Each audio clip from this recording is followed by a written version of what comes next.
Hello, and welcome back to the B-Xcellent podcast. I'm your host, Dr. Brandon Harrison Smith. Today, we welcome back a very special guest, Dr. Luciano Castillo. He's an endowed chair professor of the Mechanical Engineering Department at Purdue University. He's a leader and founder of the Blue Integrated Partnership. He's a fellow of the American Physical Society, a fellow of the Mechanical Engineering Society, a member of the National Academy of Engineering for Mexico. You're also a distinguished alumni of Buffalo. And among all of those things, you find times to run triathlons on your spare time. I don't know how you do it, but it's great. But in his first appearance on the episode, we focused on your groundbreaking research in renewable energy and your role as a mentor. But this time, we're diving into another dimension of your leadership, and that's your new book, Building Your Epic Life, Your Journey, Your Way, Your Masterpiece. It's a blend of personal stories with practical experiences to help readers turn their values and dreams into a practical blueprint for themselves. So today we're going to be exploring his philosophy, his journey, and how the vision came about here. So Luciano, welcome back. It's great to have you here. Thank you, Brandon. It's a great honor to see you again, and Yes. actually to come to Morgan State to visit you. Yes. Thank you. It's a great We're now pleasure. at Morgan State. You were here in the beginning when we started this at Purdue. Actually, a big inspiration for me starting it was you at Purdue University, and I've continued to hear at Morgan. Thank you, Brandon. It's a great honor to be here, and actually to see you and see how you're evolving and growing and I know we have building your own setup. This setup is amazing. It's beautiful. I love it. Yes. Very fancy, actually. Yes. We're going to have to get some more people on here. Yes. So, last time we dug into your research, but today we wanted to focus on this new side of your work. I never thought about writing a book, maybe writing and being in STEM, you think of maybe writing your own like scientific book or something for your research. But what inspired you to write Building Your Epic Life? Like, how did that come to be? Actually, and in academia, we always write the books that we have to write in the disciplines, always read by a narrow community. But I always felt like everything I do, I try to do something that will help the next generation. Yeah. And in one of the moments that I think I got a divorce the third time and then break off from another relationship. And I was very down, actually, that I remember during a Christmas break. And I said, you know what? I'm going to sit down and write this book. And I always wanted to write a book that would be inspiring. I mean, I always try to be a person that inspires others. Yeah. With my students, when I work with them, my goal is, what is their gift? What is their talent? And how can I guide them to do better? And this time I said, you know what? I've been through so much pain. I wanted to use that pain to help others. And that's how I did it. And in fact, I tell you this, when you start writing, introducing me, all you talk about is the great achievement, right? Right. And when somebody sees that, they may say, wow, this person is so gifted, so special, because look at all of his accomplishment. Right. Yet, they fail to realize all of those failures. And that's the whole thing, that to illustrate to people, look, as big as you could see somebody is, behind that, there's a lot of failures. And what better moment to write a book when I felt like I have failed big time. Absolutely. Yes. Absolutely. I think that's a good place to start. And that's actually where you start in your book. You start with your first chapter, The Struggle is Real. Yes, it is. It is. And I imagine writing this, going through what you were going through, nothing realer than what you were going through in that moment. And Brandon, I will tell you this, I don't want to point out that that's the single most painful moment, right? Because when I look at my trajectory with my kids, when there are moments when you go through a divorce, it's a very, very painful experience. When you have a child that has gone several times to intensive care units or spent 4 months in the NICU, those are experiences that changes your life. Yes, sir. So I would say, there were a series of accumulations, but that moment hit a big point in my life. But I'm glad that I wrote it actually, and I'm glad that you're taking the time to interview me because I think that this is a book that represents a lot of who I am and how I have become what I am. You know, One thing that comes to mind when we talk about the struggle is what kind of mindset must you have to get through the struggle? Like what do you think about what pulls you to move past struggle and into the future where you want to be? we all have struggle, right? And if somebody tells you they're not, Mm-hmm. they're lying to you, Got right? There are many forms that comes, but the way I see those struggles, I always ask, what is the lesson behind that? you. I'm always asking, even in any experience. I'm not gonna say that I'm gonna see it that colorful, but we all have to struggle, and actually look at your muscles, right? Our muscle to build muscle, you have to strain, you have to push the Mhm. body sometimes to the limit. And that's how you get stronger and better. And when we're talking about the struggle, I mean, it is real. We all have a real struggle, and it could be many forms. Sometimes people have a big struggle with addictions. There are many struggle with family, jobs, or Mhm. even achieving your life. And the title of the book, if you think about it, is the epic of your life. It's building your epic life. Mhm. But at the end, it's finding the true self of who you are and have the courage to build that epic life. That epic is like a big fight. But Mhm. the fight is for you to have the courage to fulfill your gift in this life. And in that sense, when you look at in that aspect, that is a struggle, Mhm. right? That struggle of life to really have that courage to live that life that is yours, you know, and you having that courage to fight it to the end, to be honest enough to live it. Yeah.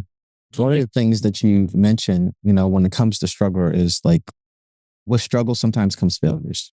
You're not always winning, right? Yes, And sometimes or a lot of times you're defined how you choose to lose and how you choose to back up. I think that concept can be a little bit challenging for some people because no one likes to lose. All right. of course. Nobody's showing you a selfie of them losing Yeah, on social exactly. media, Yeah, I'm right? not going to show my kids the highlights of, all right, so this is when I lost. Yeah, no, no, no. And No, nobody's saying in LinkedIn, oh, I'm happy to report yeah, I'm that not. I flunk an exam. Yeah, Nobody does exactly. that, right? Nobody does that. We tell you, I got an A, I got this. Exactly. you know, how do you work past that failure and choose to learn from it? Like, how do you analyze yourself and say, this is what I can learn? This is what I can better? I know how life it is for you because being a young assistant professor, you are extremely busy or are, but in your career, you have a big pressure. Mhm. So I really want to thank you for taking this time. But when you're looking at this aspect of your life, is to look at it in a different way. Life, and I have a graph that I share, life have ups and downs. Mhm. An organism that is alive, Yeah. and even when you look at the stock market, you have ups and downs. And our own life has those ups and downs. Mhm. And sometimes we overemphasize our society, put so much emphasis of the big moments, of the ups moment. Yeah. And very rare you wanted to look at those down moments. And these are the moments that define a person. Your courage to say, to recognize I failed, I got another divorce, and the courage for you to get up and stand tall and say, no, I'm not going to be down. I am not going to let that define who I am or how far I can be as a person. Instead, what can I learn about that? And sometimes there was nothing other than proving to you that you can get up again and be a better person than what you were before. You know, And that builds stamina. Mhm. I'm not saying that you need to fail and fail. In fact, in Silicon Valley, they talk all the time, fail and fail fast. They always saying that. And it's not that they're encouraging for you to fail, but it's to have the courage to follow a path that you think is the right one, in spite the fact that there's a lot of possibility you will not win, Right. right? Winning in the sense of what people think is a winning, right? Right. And it's that strength that you will get up one more time. And that's why I like many sports. Because when you look at many athletes, sometimes when everybody thinking that they're gonna lose or they're lost, and they get up one more time and they succeed, those are the greatest inspiring stories. Yeah. I think what you mentioned is, the inspiration of getting back up. But I think one thing that people don't think about is the learning from your failures. I remember, and even in college, I got my first, like, I think, it was either it was a low 70 or a low 60 something on a math exam. And that was the first time I've ever gotten something that low on an exam. I see. And so what I did when I got home, I crumbled that thing up and I threw it away. And something that the course taught me is that our finals exam were cumulative. And what cumulative means is that all the lessons before are what the final exam was on. But the thing is, the same Right. problem I got wrong on that test that I crumbled up was on the final exam. And I didn't know the answer to it because I crumbled that paper up. But I recognized it because I was like, oh no, this is that problem. Yeah. And I didn't learn from it. Yeah. And it hurt me in that final because I didn't choose to learn from my situation. So that was a great lesson for me to not take every failure and just want to throw it away. Learn from it, grow from it. And you never know how it might come back up in your life. And Brandon, if you look at those moments in life Mm-hmm. in that way, you will always be learning, even from jobs, Mm-hmm. right? Even, and sometimes I'm asking that question when I'm having such a difficulty in a particular institution. I ask, what is the lesson? What this person is really representing that I have to look, and that self reflection, and not seeing those failures in that sense, that negative, right? See it, the lessons learned. And you pointed out very clearly. Now you never repeat that mistake ever again. Never again. Yes. It's sometimes it's hard to look at your failures, but the strength that you can gain from evolving and learning past your failures is immense. Let's make this little analogy. When you're looking at these different tools that exist for model for like ChatGPT, or even using artificial intelligence, right? What you're doing is you're training a system from past history. You're learning, you're teaching it. Where our life should be like that. You grow, you evolve. Your ability to adapt in the future depends how well you're learning from those past experiences. So now your future could evolve better because you did all this past training. Yeah. You learned, you grew. Now you could form a better habit or better tools for the future. Yeah. And this is, in the book I talk about, when I was a teenager, I used to race motorcycle. I was very, very competitive. And I love it because from the beginning, I fail and I fail. I was so bad, but I learned and I learned and I learned, and until I became the champion. And that carried me until today. That experience. And when I went to college, in your case, it was not like that. I was not a superstar. Yeah. And I learned that over times, I learned differently. Yeah. And sadly, I learned it later. Obviously, I was lucky enough that all of those failures in testing, in college, in undergrad, make me so resilient. Yes. In fact, and this is what I want people to realize.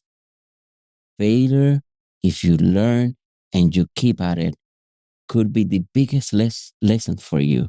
not only because at that moment of the experience, but then you become so resilient. Mhm. This is a skill that will get you very far. If a person is so determined, so resilient, that doesn't matter how things are changing, Mhm. because things are changing, Yeah, they are. you have to adapt. Mhm. And that's what I hope that many young people and maybe anybody learn. Look, things are changing. You don't want to stay in the past or crying this. Let's readapt, let's reshape, let's morph until you get to the level you need to get. Yeah. And I that point, the failures make me so resilient that doesn't matter what you would throw at me. I'm not saying that I would, you know, Mhm. but I would find a way to succeed. Absolutely. To what I define as success. Yes. Let's make this clear. I'm not saying success is what everybody's calling it. Yeah, everyone has their own definition, I think, for failures and success. Exactly. You know, someone says like, "Oh, you did a good job. You got second place at the Olympics," and you're like the second fastest person in the world, and then you're in your mind, you're like, "No, I failed." Like because Yes. everyone has a different mentality when it comes to these definitional terms that we give our own self. What I was also going to mention, and I want to move on to the next topic though, is that failure happens, or the feeling of failure happens at different stages. I remember graduating high school, raising the ranks of like in my class. Then we get to college, you're back at the bottom. Yeah. You graduate college, you're up the top. Then you go to grad school, you're back at the bottom. You graduate grad school, get your PhD, and you're like, oh, I got my PhD. Then you go into academia, you're back at the bottom. Yes. You just keep feeling these challenges, and it's never a point where you just get to this point where you're like, I finally reached success. There's nothing else here. I told people climbing for my PhD was like climbing, and I thought I was climbing Mount Everest. And you get to the top, and then you're like, Beautiful. yes, I made it. And then you look up, and there's another peak. This was not actually the top. No, no. And it can be feeling a little defeating sometimes, but then you This just is gotta how keep. life is. Yeah. Life is like that. And even, even when you said I made it, I become a professor, right? No. At the moment, I think the moment one's life is just like this, it's just steady, you're dead, right? Mm, In fact, biologically, you're dead, you're done, right? yeah. So it is because of those ups and downs that life has it, right? You Yeah, have sure. there's something in life, and you having the understanding. And I think this is why I spend a lot of time on those failures. And there's so many that Mhm. we did not talk, and we don't need to talk about it. But I want people to realize, particularly young people, and I feel sad for them because they think, because of what you see in social media, or they think having an A is perfection, right? Mhm. We're even you as a faculty, right? We're putting this in the head that you have to look so perfect Yeah. that you cannot have a moment that you're down, or you cannot have a moment that I'm not feeling happy. Right. You know what? Life will have those moments, and these down moments doesn't define who you are, Right. but instead is teaching you something that when you get it, Mm, you would evolve. right.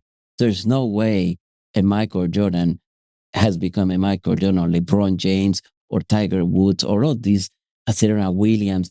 They're not there because they were born like that. Mhm. No, they fought it, they broke, and they have continued. And that's the attitude we have to sustain for many, many, many, many years. Yeah. Speaking of those greats, one thing that I think gets lost in a person's greatness is we think they are just tough people. They're just born like that. But they're not just tough. They also have people in their lives. They have mentors, key people that help them rise to where they are, and you talk about that in this book. Can you talk a little bit about that, more about that, like the importance of mentors, how people can even go looking for mentors, find mentors for themselves? Yeah, mentors. I mean, I do spend a lot of time, and I thank you for asking that question. When if you look at a gifted musician, an artist. Look at the Olympians. Do you think they got there by pure talent or because they work hard? Hell no. They have a bunch of mentors, many different type of mentors, right? And sometimes we don't, in a society that in many ways doesn't cherish our as we get older, right?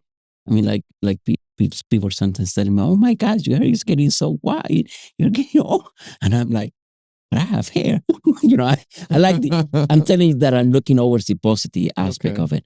And mentors are pivotal in people's life Mm-hmm. because they're different processes, right?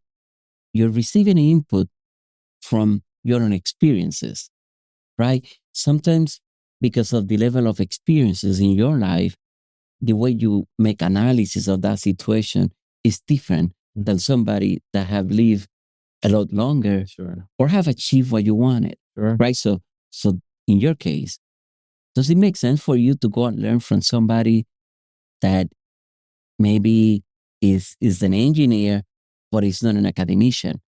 A lot of their lessons that they may have for you are not quite relatable. You always wanted to see who is the best in my field as a professor, and I want to watch them. Right. When you watch them, their specific traits, how they got there. Mm-hmm. And if you're lucky enough to collaborate with them, you are in a role because you could learn firsthand how this person got there, how they think, how they write, and even how they promote their work. Sure. Okay. There is a lot of marketing in engineering as a scientist that we don't talk about it. And then that's what I always say that if you want to be a good husband or you want to be a good father, I'm gonna look how my other fathers have done it and have succeeded. So there's a different insight that you could get from mentors. In fact, in my book, I talk a lot about mentors, about like 10 of them, including my PhD advisor. Yeah. I talk a lot about many of them because if you grasp from them, you will save a lot of time. Yeah. You will save a lot of time. And I did that. I have placed a lot of emphasis on that. In fact, I in one of the, the passages, I talk about my own father. Mm. I mean, sometimes we're lucky enough to have a father that even though he was not an engineer, my father barely had a high school education and did some courses in real estate. But he was one of my earlier mentors, one of the people that I still admire a lot and respect because he guided me in some directions. Of course, I did the rest. So at different stages in people's life, they are different type of mentors. Mm. Okay. And that's what I was about to ask you. Like, how should people be cultivating their mentor? And is it mentor or mentors? Can you have like a family of mentors at one point? This is very, very important. And I wish that people have more respect for older people, not because of their age, but because of what they have overcome. I call it that a tribe. I mean, not me. I mean, there are a lot of people call it a tribe. And one of my friends, she call it a tribe. When you have a tribe, that means you have a support system of people that love you, support you. At the same time, I have mentors that I learn from them, that I work directly. They give me feedback, but they're also role models. Like, I talk a lot about um, Marie Curie. They're people that I have read, that I studied their life. And their life is inspiring how they overcome problems. So you could read biographies, learn how they have overcome things and things that you could then apply to your own life. And I wanted to say, people, not because in our case, not because we're Black, you need to have mentors that look like us. Right. No, by no means. You look for people, one, if you want to achieve, if I want to be an amazing athlete, well, I'm not going to learn from my father, right? If I want to be a boxer, I'm going to hang out with boxers and find who is the best coach that knows that. And that's the same thing in life. You could save a lot by learning from others, how they overcome that and how they have achieved. If you go in great details, I would say you don't need to worry about the person looks like you. Those are things that people are adding more complexity. Yeah. You want people that you could resonate, that you could connect, and you don't even have to have the same religious view or political views, right? Many of my mentors, I mean, the majority of them were white person, way older, with different backgrounds, different political views. And I respect all of that. Right. What I care about is what can I learn from this person Right. as a scientist or as an athlete or as a father, right? And that's the way I select people. In fact, I talk about role models. When I was in New York, in Rensselaer Polytechnic Institute, the president, the provost, he was the provost. He was a totally different person. And he later became the president of Georgia Tech, Bob Peterson. I had the great respect for him because the guy was so humble. He will go to the university, he will go to the community, serve others. That's how I learned that a leader is there to serve others, not about glorifying themselves. And I learned a lot. So I want to say that a mentor is a person that works directly with you. A role model is a person that, because of the proximity, whatever, you don't necessarily, it's not necessarily engaged in your life, but you could be inspired by the readings, biographies. Athletes could be role models, right? Right. And you want to leverage that. Yeah. And to your point, they can be different people because you have different aspects of your life. So therefore, you might have a pastor that you feel compelled that guides you from a religious standpoint. You might have a scientist that guides you from a scientific standpoint because you're a scientist and so forth. You're going to have these different aspects of your life, and you might have a whole bunch of mentors or role models that cover all those categories of yourself. Yeah. And sometimes there are people that are so wise that their understanding of life is so deep. Yeah. That can transcend any category. You know, when you see those people, learn from them. Sometimes we have the perception that a role model mentor have to be older than us. No, I learn from my kids. I learn from my students. Right. When I'm working with a student, they teach me. And so we never need to have this arrogance that because I'm a professor, I know it all. I don't know everything, right? I know enough about one area. What about the rest, right? Yeah. So you need to be humble and not think that you know it all. Right. When you approach life like that, I mean, sometimes there are drivers or people that I'm in the store that I learned a lot from, Right. you know, and the children's, their curiosity about life is insane, Right. right? How they perceive life. So, you know, approach life like that, but no, at any level in your life, don't be arrogant thinking that I'm self made. In fact, I have a quote like that about Arnold Schwarzenegger because he said it, you know, and sometimes we think that we are self made or that we have to give the impressions that we made it all, that we don't need anybody, that we're, no, that's pure arrogance. In the simplest way, a wise individual will learn from others, will have mentors guiding them. The next point that I wanted to bring up is not only did you talk about how to go through failures and how mentors were important, another part was how to design your epic life. You know, I think some people think that some things just happen. You could just think about it or dream about it so much that it'll just happen for you. And that's just not how life works. And so, what you would tell people in your book, you said you challenge people to create a movie of their ideal life. All right. And you said then break it down into yearly, quarterly, weekly, and daily goals until you kind of can reach your destination from that. Why was building this framework important? Why is looking at it like that important for building your epic life? You know, when you, and we all have it, right? We were talking earlier.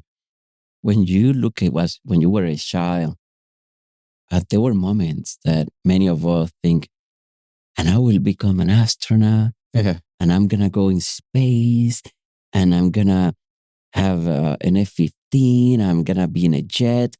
I'm going to be a pilot. And we were full of hope, dreams. And actually, if you think about biologically, the way we are born, we made it here. My gosh, and we're in a time of, with all the uncertainties, that is not easy, but it's not like 200 years ago, where you guys like us will be slave, right? At least we have freedom, and we could do. So when you talking about building that epic life, and I want to rephrase this: when you mean epic, it's not this grandiose thing that people use it. It's this life that you're conquering who you are. That's the epic life. You're conquering who you are to achieve that dream that you always thought about. And as a scientist, you know that if you break everything down, there is a process. You know, if you want to solve a problem as an engineer, there is a process. There's assumptions, there's some set of equations, there are constraints. There is a process to achieve that solution. And when I started looking at life, because I have failed so much, and actually, Brandon, I will tell you this, I don't learn when you look at people that read, have seen what I have achieved in academia, right? And then people will be surprised that I made it that far. Right. And part of that was, and I will tell you this so that way we understand better the roadmap. I learned so differently. Like, it's not even funny. Like, for me, sometimes to read takes me so long. Sometimes to rewrite a problem and to solve it, and even testing. The worst nightmare for me is testing. Just give me a test, and you will get me in such an anxiety. I will get anxious. Right? Because of the testing. I did not know that. So I was studying and studying and studying. I wanted to learn where the questions came from, right? Even at the undergrad. And my gosh, I would fail. You have no idea. It was until I went to PhD, where with my advisor, I started learning that research was fun. And it was where creativity is. I can follow certain process and be creative and find solutions. For the first time, I felt liberated and happy that I was not in this struggle to take an exam. Now, what I'm saying that is because in life, if you study all the great life of people, you could see certain patterns that are repeated. What I have done to have overcome, you know, poverty, homeless, a lot of this stuff that I talk about it.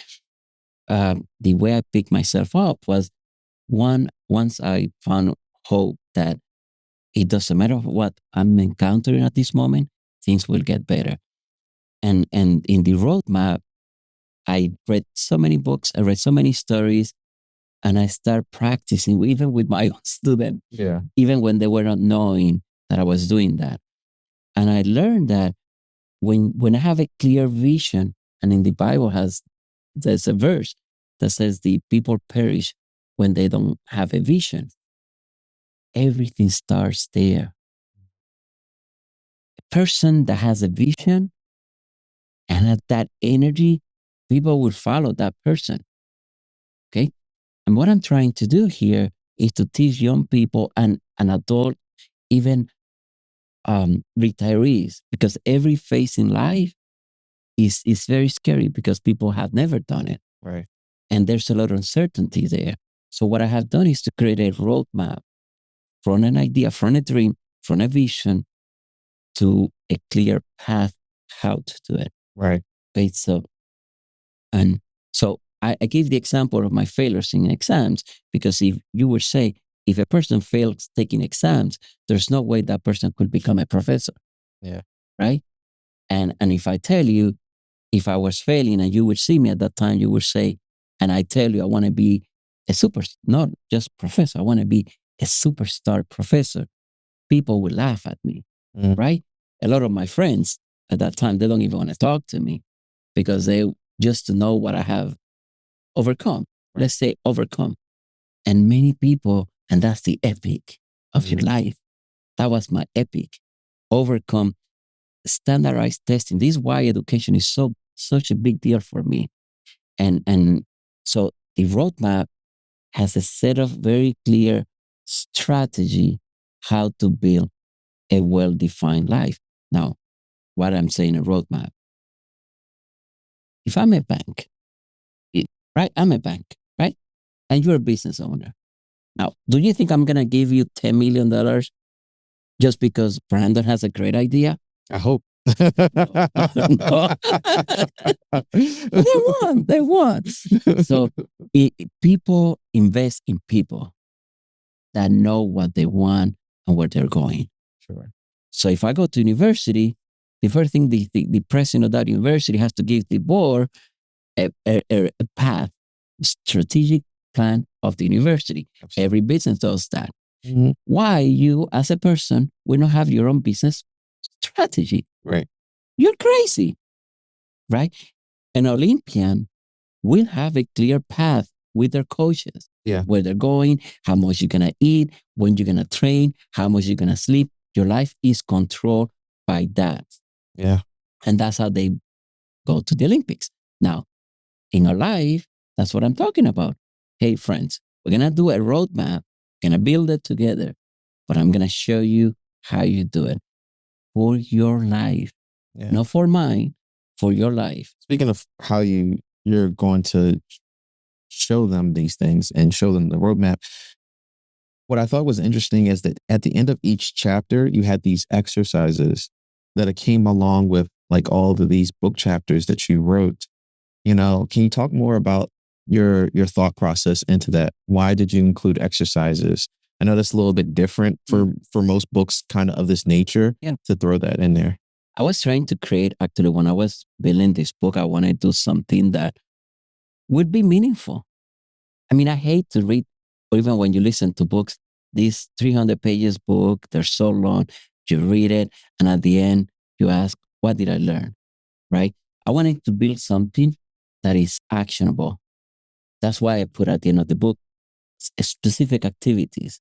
I want this, that every activity from every chapter start building little by little your roadmap. You would discover things about your own life that you were not aware. Yeah, absolutely. Because, and what I'm challenging the reader is to reflect on their life. And as you start building those roadmap, and you start visualizing your past life, and you start visualizing your future life. Nobody sees themselves 300 pounds overweight, right? But how that person ended up being overweight? Well, that was a lawyer working 90 hours a week, 100 hours a week. Said, I don't have time to exercise, start neglecting the wife, start neglecting the kids, start neglecting their own health, and ended up 300 pounds with a heart attack. Well, no, I want to help you recognize as you read every chapter, take some action, what matters in your life. At the end, if you have a purpose, and that's what I will do in this book, not only just to build a roadmap with goals, is to help you find what is your purpose in life. A person that has a purpose will go very far. Right. Okay. I think one thing that is clear there is that, I think when we read or we watch any type of movie, it's so easy to forget all the little things that are important in there, all the lessons that are important, and just come away with one final take, Exactly. So I think what these exercises do, one, they cause you to stop and think, and then also create this actionable roadmap like you're talking about. I don't think we do enough of that, is taking a moment to think and learn and think about what we just absorbed, right? So you're not just telling them these concepts, you're helping them learn these concepts by having them apply it to their own life. Exactly. Right. In the textbook, in a similar way, some of the classroom textbooks, Right. you do those homeworks like that. So I wanted to create a book that can be used in a classroom. Right. Why? Many high school kids, when you talk about juniors and seniors, Right. and I had daughters that my older daughter just transitioned, went through that.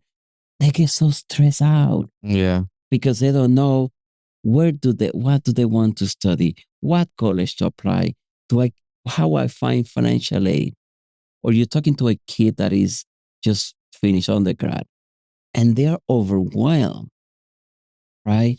Because they don't know the next stage.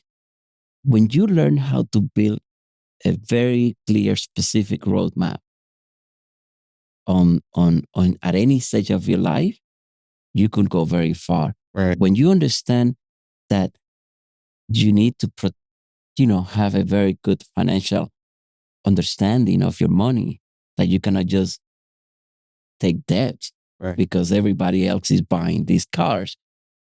You become more conscious. You live a better, healthier life. And this is why in the book you see those 5 pillars, right? It's because as you pursue excellence, as you pursue the best you can for what you want, you don't do it at the expenses of neglecting your family or your friends. You don't do it neglecting your mental health. Mm-hmm. You know, mental health is becoming a big issue. Brain health, like any organ, if you don't take care of your body and you don't take care of your brain, things will fall apart. So in the book, not only do I talk about the importance of taking care of that, what activities you do for your mental health to keep you grounded and centered. And that's resiliency, right? At the end, you want to be an adaptable, resilient individual, not only because of the body. I'm going to slow you down for a second, Yes. just for a second, because I think if we go too far, there won't be no point in them getting this book because you had explained it all. Yes. But there's actually, to your point, there's so much in this book, right? And we only touched on a little small fraction of it. We talked about resilience. We talked about mentorship. We talked about a little bit of mastery and how do you design success. And so, you know, before we wrap up, I want to ask you, are there any final things that you want to mention about your book or where you go from here?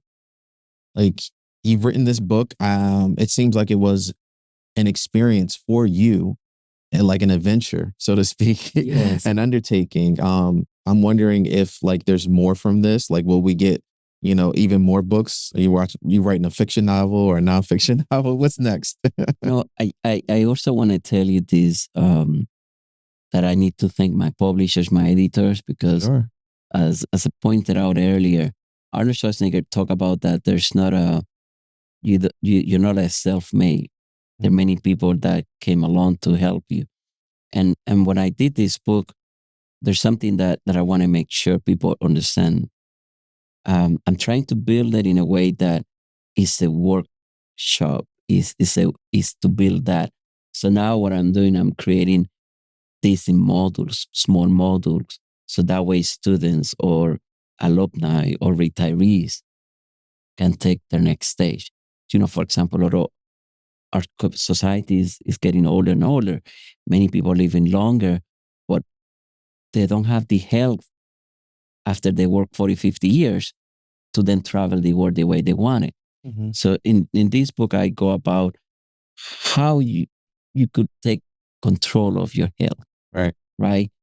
And the importance of habits. So right now, what I'm working with Purdue, with other institutions, is to create modules where students could take this as a credit and help getting the details necessary Right. to build their life. So, but the final point I want to tell you is when I finish the book, and of course, I'm looking. Let's look forward. Right. But in one exercise that I do that I thought was not going to be cool, I ask people, let's picture the end of your life. And I know we were talking earlier, Brandon, that you build your life as a book, but you're the main character, and this character doesn't die. And now here I am telling you what you need to picture that. The reason why I do that is because our time is finite, right? And when you recognize it's gonna end at some point, but then you see how I want that end to be the most as I can. And when I look at mine, I said, I want my kids to be happy that I was their father, that I touched their life. I want to live a life that my student felt, my gosh, he was my professor. What an honor because he did this and that for me. At the end, so I picture mine. So when people go through that, you go back from the end to now, you start thinking, am I doing the right? Am I investing my time in the right activities? And then that changes everything because that means I'm not doing this. I am not doing that. I don't need to do this. Right? This notion refocus my purpose in life. And that's why I asked that exercise. And then when I asked that, I said, what do I want from this book? I don't want to entertain anybody. I don't want to write it for myself. I want people to get value of this. And actually, that's the value. The value is that if you do those activities you were asking and you challenge yourself to be honest in who you are, what you want, you will gain a lot. Because now, when you are as a man or the ladies, you have a person grounded with values, with purpose.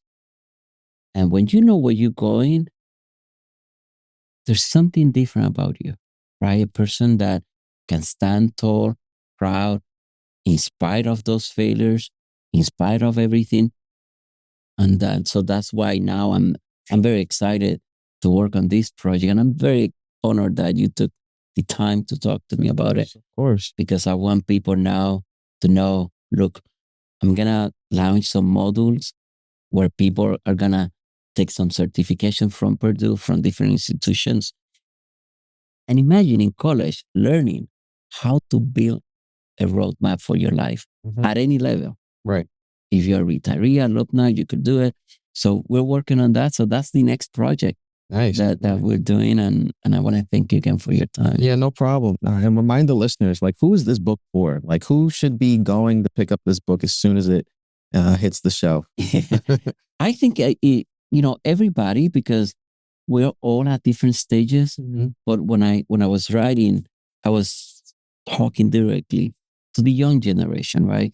Many of the kids, when my daughters were going, my oldest daughter was going to college, it was very stressful for her. Right. Then when I'm seeing my student undergrad, so anybody that is transitioning from one stage of their life, I work with people in Wall Street that I have worked before. And this person, he just wanted to improve his health. So guess what? I mean, he's like 55 at peace, right? In every way. He just wanted to recenter his life, his health, and we work on it. He didn't apply all the 5 areas. He only narrowed one, and he's killing it. Right. The guy is in insane shape. So I don't want it to say that is, but I do feel that the people that I can resonate the most, that need it the most, because of the anxiety, the preoccupation that they need to be this or that. There are many kids that are against the universities. They don't need it. There's no value. I'm here to tell them, look, there's a lot of value in university and there's a way. And I think that if they use a system like this during or before going, or even after, will be very helpful to gain the most they can out of that. Absolutely. All right. So, where can they find this book? Well, the book, the Spanish version is out, and is in Spanish and it's also in English. The English is gonna be in Barnes and Noble. They can pre-order. It's gonna be launched December 15, I believe. Yes. It's gonna be out. And then now we're working to make it in Audible, to make sure the book is in Kindle as well. All right. So people could benefit. And I think, I think it's gonna be fun for many of the people when they read it and take action. Yes. If you want to read it and to be entertained, this is not the book. But if you want to read and apply something to your life and get your life to the next level, Absolutely. with no excuses, because I'm going to tell you, right? Like, you know this, right? There's not a magic pill. You're not going to read it and in 5 minutes, you're going to be, no. This is the life work. Right. And Right. So. So yes, listeners, this is not a biography. That comes later. Right. It's not a biography. It's not a biography. This is, really about something that is for you, the reader, and how you build your epic life. And so, listeners, if you enjoyed this conversation, be sure to check this book out. Like you said, you can buy it at Barnes and Nobles. And the English version officially comes out December 15th, but the Spanish version's already out there. It's out. So for people who speak Spanish or people want to learn Spanish, either way. Right. Either way. So, remember, B-Xcellence, we celebrate holistic growth and amplify voices in STEM, just like Luciano here. And stay curious, keep dreaming big, and keep turning your values and dreams into your life blueprint. And until next time, be excellent. Thank you. Thank you, Brandon. Yep. No, thank you, brother.